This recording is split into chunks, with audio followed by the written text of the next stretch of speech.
happy to have the opportunity to talk to this group, so appreciate the invitation. Wanted to start by introducing the general research theme in my lab, which is small population evolutionary ecology. We work on a variety of model and non-model systems. I've worked extensively with the Trinidadian guppy system in the past and currently have some experimental evolution projects in mesocosms using eastern mosquito fish. And then we also have several ongoing projects with species of conservation concern. The common thread here is that we study these contemporary populations with strong environmental associations and restricted dispersal, with the goal of addressing this big picture question of how gene flow or a lack of gene flow affects fitness, evolutionary potential, and persistence.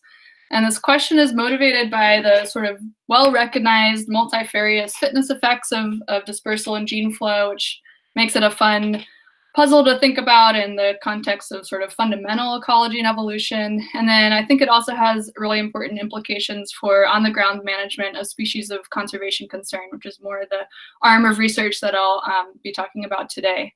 So I'm especially interested in studying the effects of gene flow in the context of genetic rescue, which is an increase in population growth due to the immigration of new alleles by more than just the demographic or numerical contribution of immigrants.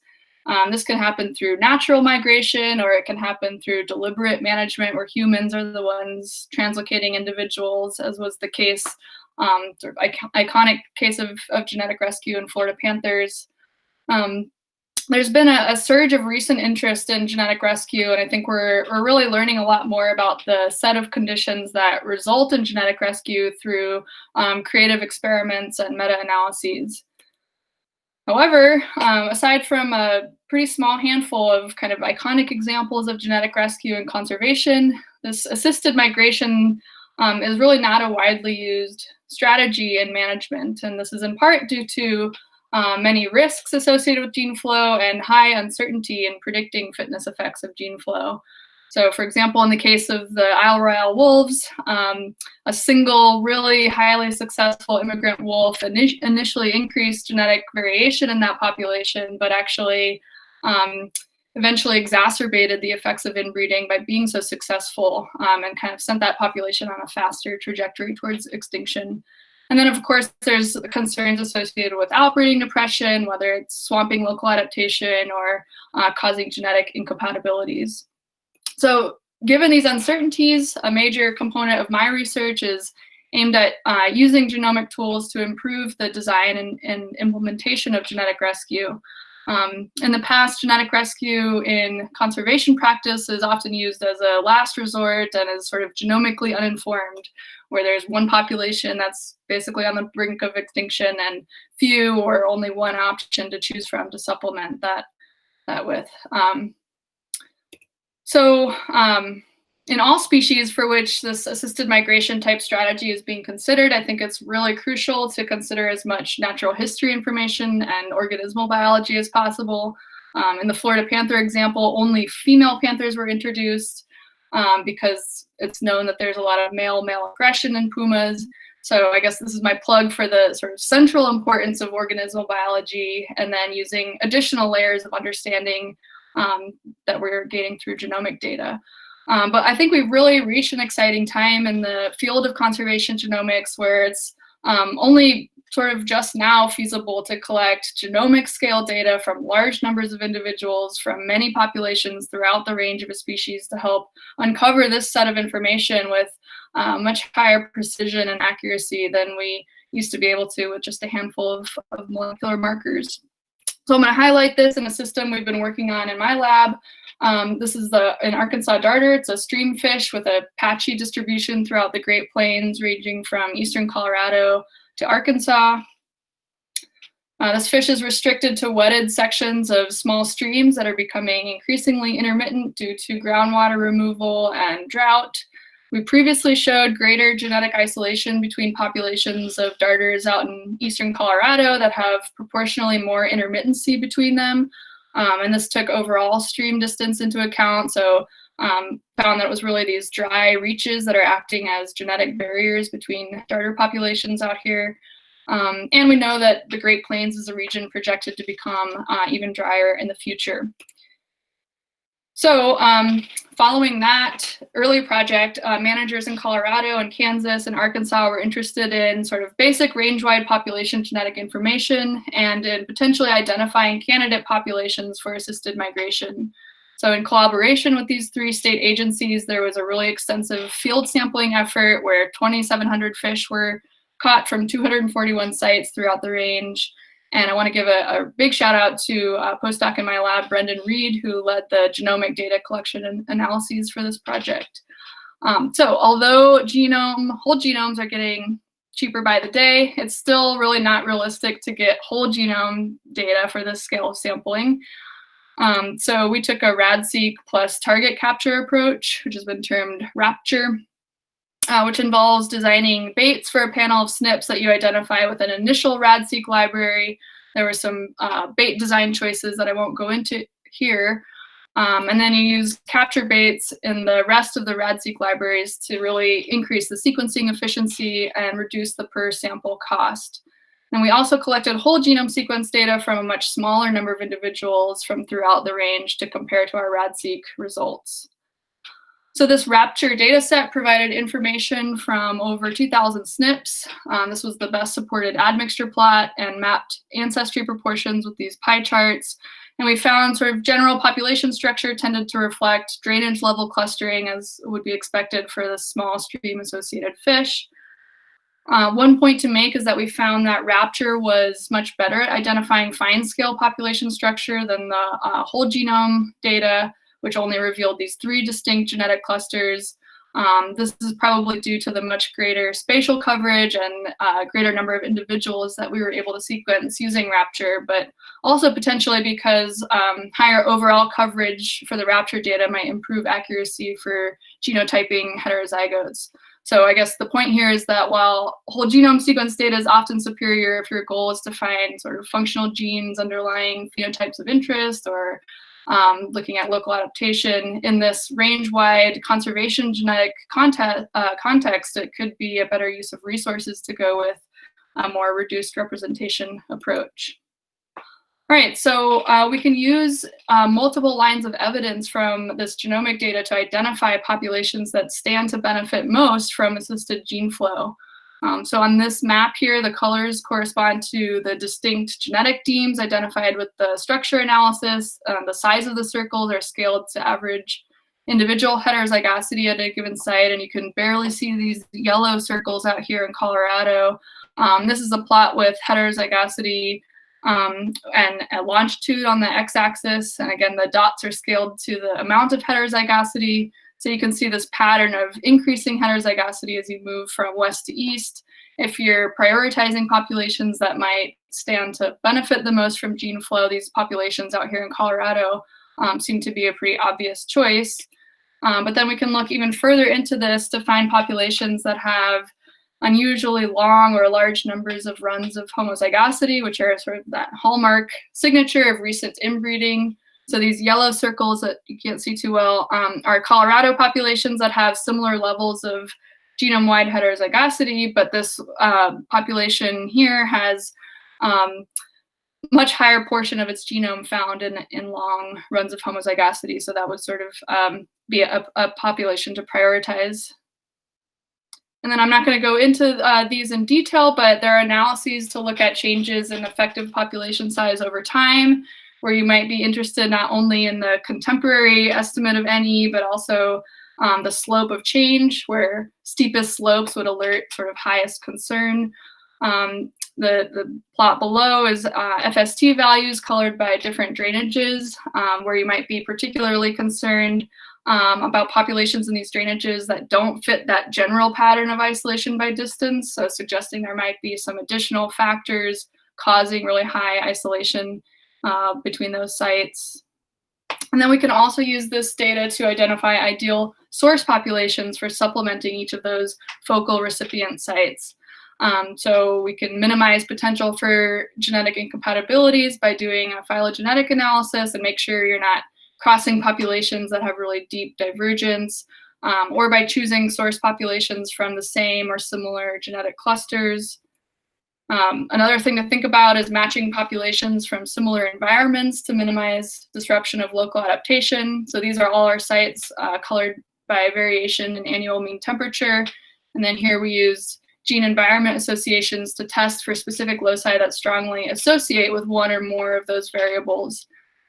So if you wanted to match source and recipient populations from similar climatic regimes, you could find sets of populations that are similar at these environment-associated loci. Or you could choose immigrants from populations experiencing an environment similar to what that recipient population is projected to experience in the future. So to try to pre-adapt that recipient population. All right, so a few quick take-homes here. I think that we're learning that the effects of gene flow may be less idiosyncratic than previously thought. Once the relevant factors are understood and assessed, the sort of design of these assisted gene flow type programs for threatened populations might be more feasible than expected. There's accumulating evidence supporting the idea that gene flow can produce really substantial demographic benefits through genetic rescue under a wide set of conditions. And ultimately, I think this is a really exciting and very urgent time for conservation genomics to really directly inform and improve management actions to conserve biodiversity.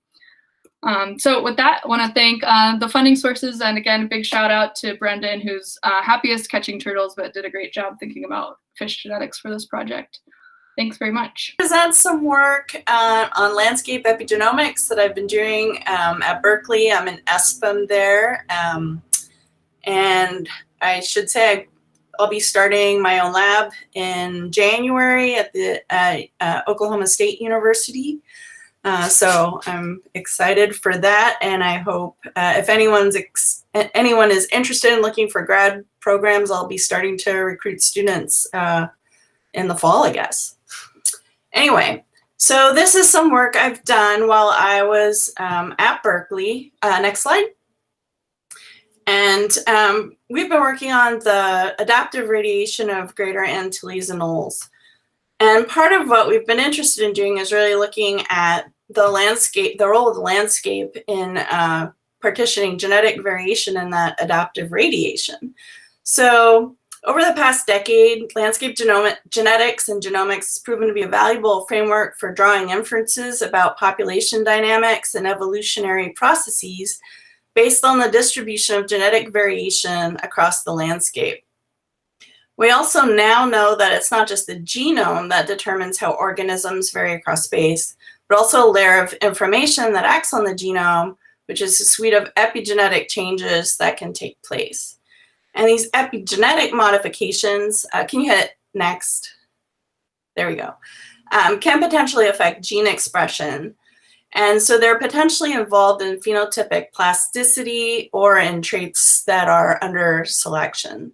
And therefore, they can play an important role in how organisms actually respond to environmental variation. Next slide. Okay, so over the past few years, next, there have been a suite of studies that have started to come out that have started to look at the role of epigenetics in structure, in variation, in natural populations and how that relates with climate. And there's this really nice study that came out of Victoria Sork's lab a few years ago focused on oaks. There's been a lot of other work in plant groups trying to make associations between epigenetic data and climate-related traits and various traits. Hit next. And then more recently, there's been some really interesting work that's looked at epigenetic signatures in invasive species, and particularly anoles, but other species as well, to try to understand if epigenetics plays a role in how these species are able to colonize these new environmental spaces. Next. So in anoles, this has been this really great system for thinking about what underlies thermal adaptation. Next.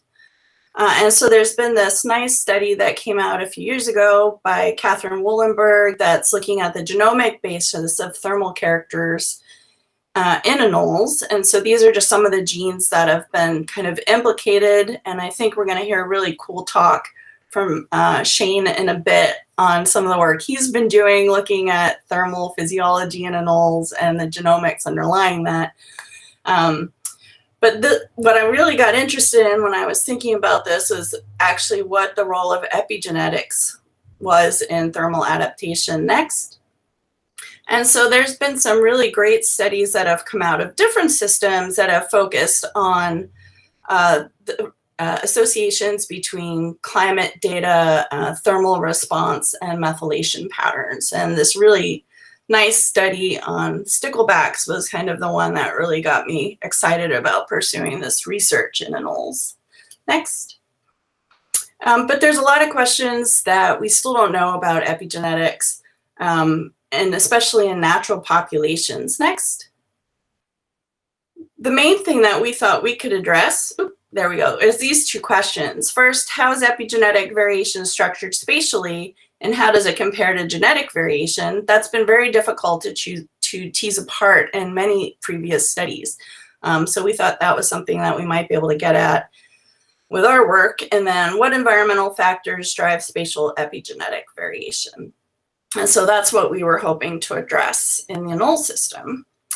And so next, we have previous work. This is work by Guin Wogan, whose lab I'm in right now. This was some of his work that actually took all the phylogeographic studies for Greater Antilles anoles, and he looked at, he partitioned genetic variation in all these species in accordance with geography and environment. And so looking at partitioning of genetic variation by geography gives you a pattern of isolation by distance, if it exists. And by environment, it's looking at environmental distances and parameters such as vegetation, climate, and all these other kinds of environmental measures that you might be able to take to give you a signature of isolation by environment. And so when you look at all these species, you can see that there's quite a bit of variation in how much of the genetic variation within each one is explained by geography and environment. Next. And next.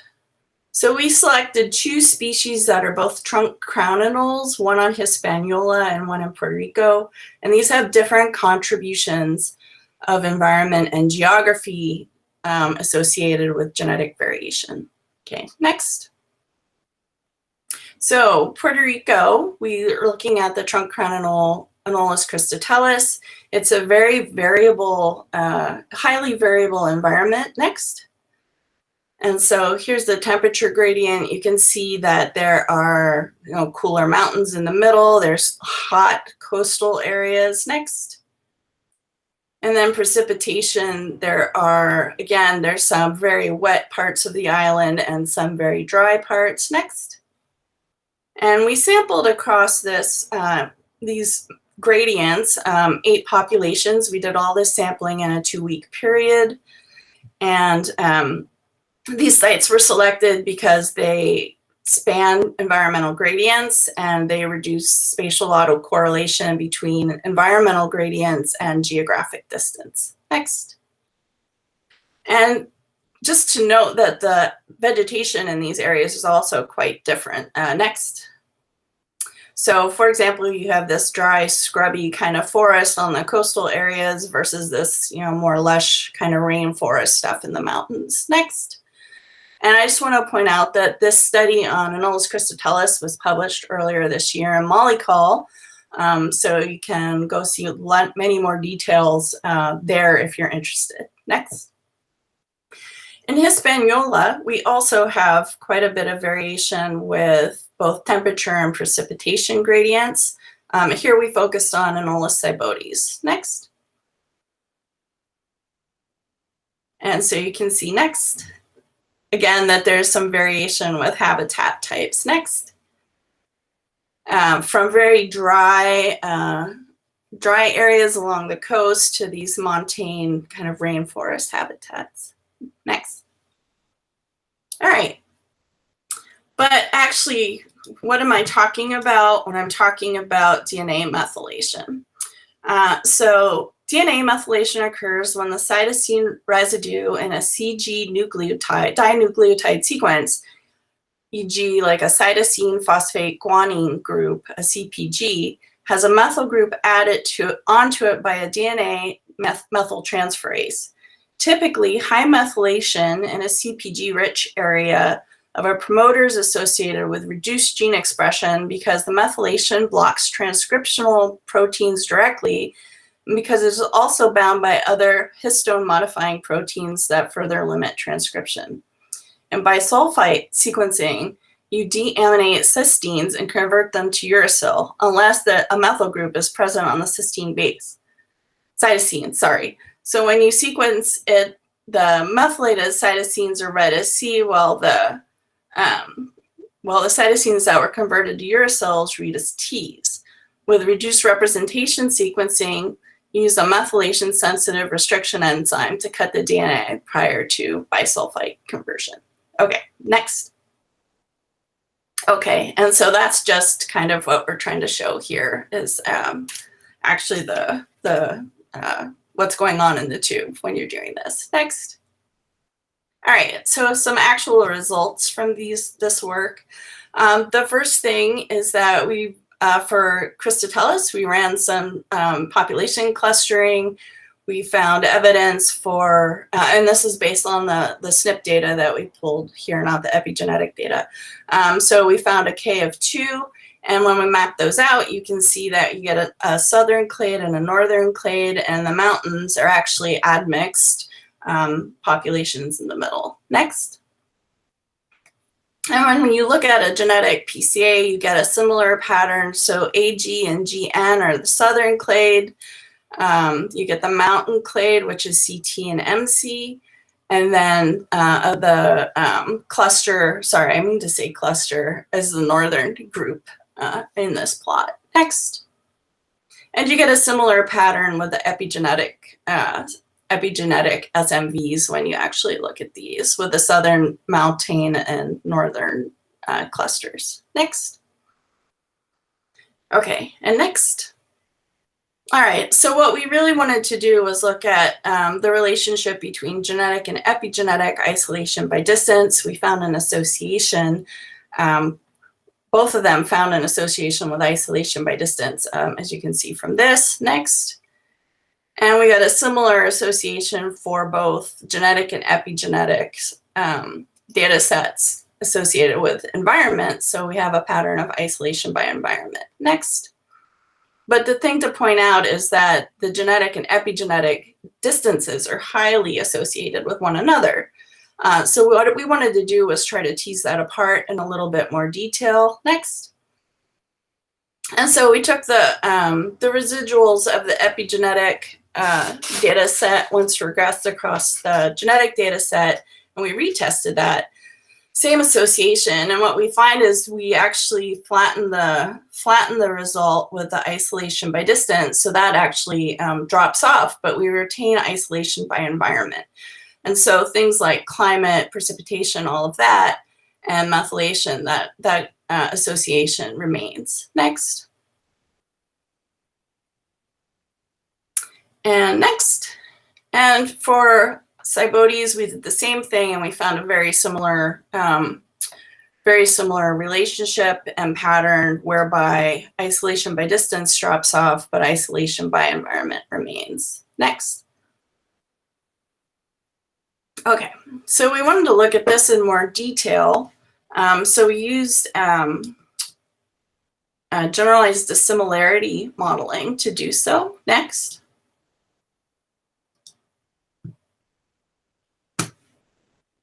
Next.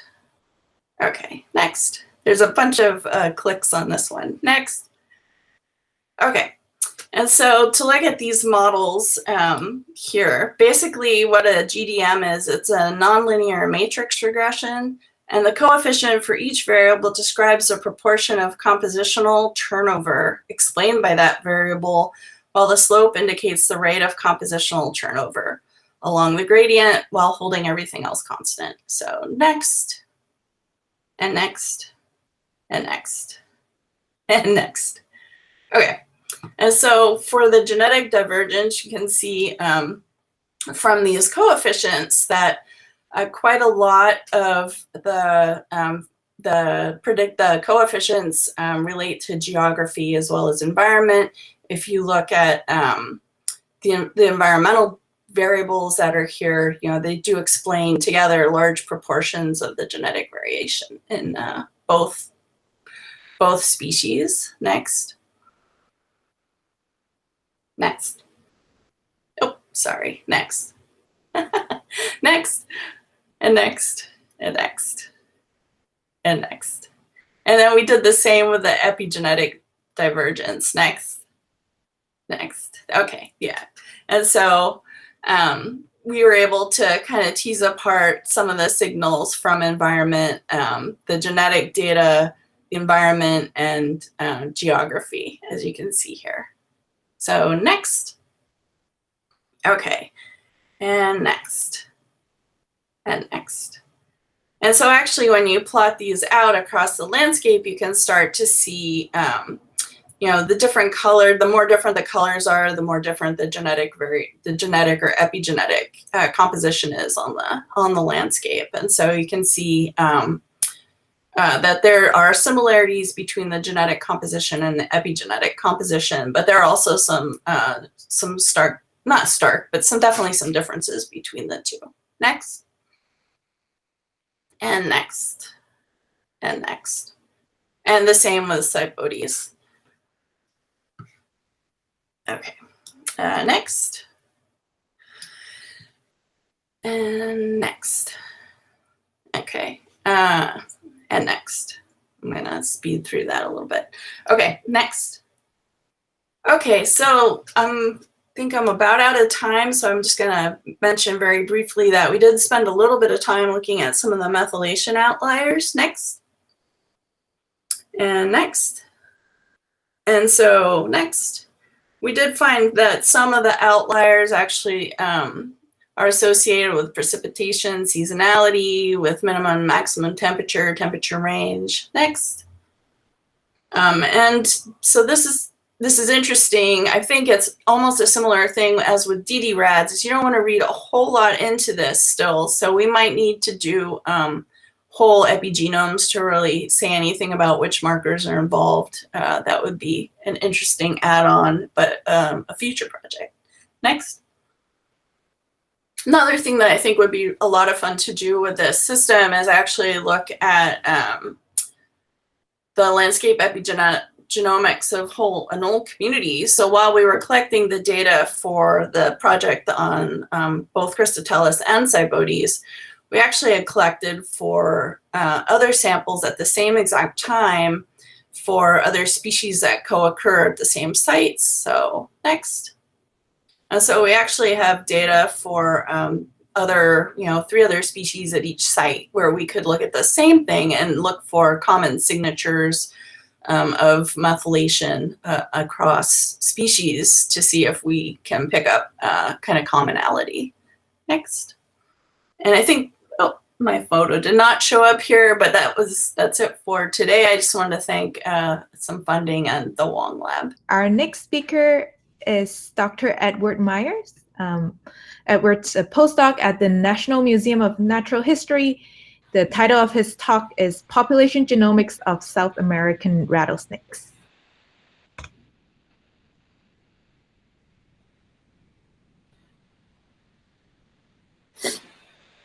Okay, can you see that? Yes.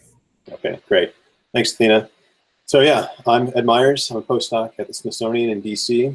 And let's see, first I want to say that I'm really excited about talking about this research with all of you. If this was any other year this week, I would be at the joint meeting of ichthyologists and herpetologists presenting some form of this project. And second, this is sort of preliminary work that I've been doing on this system. And so any feedback is really welcome on this. And yeah, so I'm looking at the population genomics of South American rattlesnakes to better inform the biogeography of South America. And so if we look at a map of habitats within South America, I think some of the really well-known systems are Amazonia and the Atlantic rainforest, but there's also really large swaths of dry habitat, and so this is both seasonally dry tropical forests and savanna and grassland-like habitat.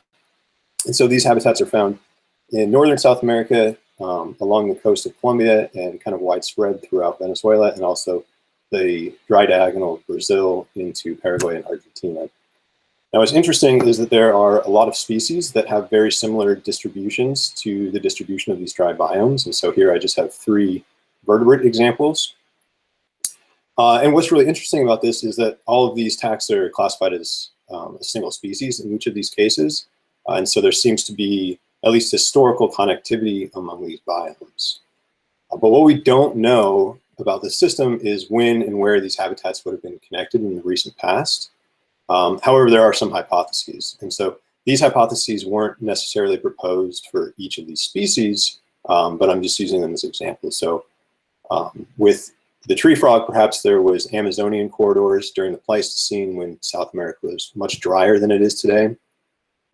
It's quite possible that the Amazon would have been broken up into small refugia surrounded by savanna-like habitat, allowing connectivity between these now separated chunks of dry habitat. Alternatively, there could have been historical connections along the coast and the highlands of Guyana. And alternatively, or lastly, there could be connectivity through the foothills of the Andes sometime in the past. And so, although there's many taxa that show this pattern, one group that is really of interest to me is the South American rattlesnakes. And so I'm showing their distribution here. And you can see that they're found in all of these dry biomes as well, including some of these savannas that are completely surrounded by Amazonian habitat today. And so not only is this system really interesting for looking at the biogeography of South America, but there's also a lot of phenotypic diversity within this group of rattlesnakes. So there's a lot of differences in color and pattern. And because of this, there's been 11 different named subspecies. And so I'm just showing a few of these here. And to a herpetologist, this looks like a lot of diversity. For other systems, perhaps it's not that much, but and also there's a lot of phenotypic variation in venom within this group of rattlesnakes. And so what I'm showing here is a paper that was published recently in 2020 that I'm not an author on, but I think this nicely illustrates the point. So in this figure, they're showing 2 different subspecies based on the symbol, and then the color is whether or not this particular myotoxin called crotamine is present. And so myotoxins are responsible for things like muscle necrosis and paralysis. But the presence or absence of different kinds of toxins within just this single species can turn over very rapidly between populations. And so by looking at the genomics of these snakes, we can infer something about the functional genomics of things like coloration and venom variation. Okay, so what we know about the biogeography of this system within these rattlesnakes anyway, is that there is, so I should clarify that this species complex used to range from central Mexico to Argentina. The Central American groups have recently been broken up into a number of different species. And so if we just look at a single locus from those populations and the South American populations, there is some structure in the mitochondrial gene tree within Central America. However, samples from Nicaragua, Honduras, and Guatemala cluster with samples all the way down to southern Brazil. And so this star-like structure of this phylogeny suggests that there was a very rapid and recent population expansion. And so that's interesting, but we can't really infer that much from a single locus. And so what I'm doing now is generating whole genome sequence data. And so far I've generated these data for a total of 37 individuals. And I'm mapping these reads back to a chromosome level reference genome for rattlesnakes that's approximately 8 million years divergent from this group. So it's a pretty good reference. And when I drop all missing sites, I'm still left with 31 million SNPs. And so I've made this joke before that I feel like I'm used to dealing with big data sets, but this one really takes the cake. This is a ton of data. And so I took this huge data set and I boiled it down to a principal components analysis to look for population structure. So I actually thinned this data set first to account for linkage disequilibrium. But there really seems to be 3 populations that correspond to some of these different habitats. So there's population in the northern savannas, in Colombia and Venezuela, a population that seems to be restricted to these savanna enclaves within the Amazon, and then a population that's widespread throughout the dry diagonal. We find the same 3 clusters by generating maximum likelihood gene tree. And additionally, using model-based approaches, we find the same 3 populations. Now, interestingly, with these model-based approaches that are looking for the number of populations that fit the data and assigning individuals and ancestry coefficients to those individuals, there seems to be some historical admixture between the Amazonian and northern savanna groups, shown with these 2 populations in Venezuela. So I've also used these data to look at population size fluctuations through time using this method PSMC, or the pairwise sequentially Markovian coalescent model. And what this model suggests is that there was a population bottleneck about 200,000 years ago, and then an increase in effective population size. And so what this suggests to me is that this is approximately when this species got to South America during this bottleneck and then rapidly expanded across these habitats. And so I've done some ecological niche models for the current distribution of this taxa, and then hindcast these onto 6,000 and 21,000 year ago climate models. And so this is the mid-Holocene and the last glacial maxima. And there really seems to be habitat connectivity along what is currently coastal South America, the northern coast, and through the highlands of Guyana. And I recently did this analysis looking for regions that have very low SNP density. And so by looking at SNP density across 10,000 base paired chunks of the genome, we can potentially find regions that are under purifying selection. And so each of these different colors represents a different chromosome. And then the x-axis is the number of SNPs per 10,000 base pair region. And I just drew this kind of imaginary threshold across here. And there is a handful of loci that seem to be under purifying selection. I was working yesterday to get some annotations on this. However, that didn't happen. I ran out of time. So if you're interested in that, stay tuned. I should have that shortly. And so what I plan on doing next with these data, one is I'm going to be sequencing a handful of more samples from across the distribution of the species. I have a number of really good collaborators in South America that sent me approximately 300 samples. So that's what's shown here on this map. I'm not going to be sampling or sequencing all of those. That would be far too cost prohibitive. But sequencing more samples, I actually have access to the lab next week, so I'm really excited about that. And then I'll be generating additional hindcast ecological niche models. There's new climate layers that allow us to hindcast these models all the way to the Pliocene, which will help me infer where these routes of connectivity would have been. And then using those hindcast ecological niche models as a basis for spatially explicit demographic simulations using something like SLIM. And so with that, I have a ton of people I need to thank, especially Raina Bell, who is one of my advisors. She really helped me get this project off the ground and invited me to give this talk, as well as all my collaborators in South America that have facilitated fieldwork and helped me get samples for this, and the people in the lab that have helped me out. So with that, I can take any questions.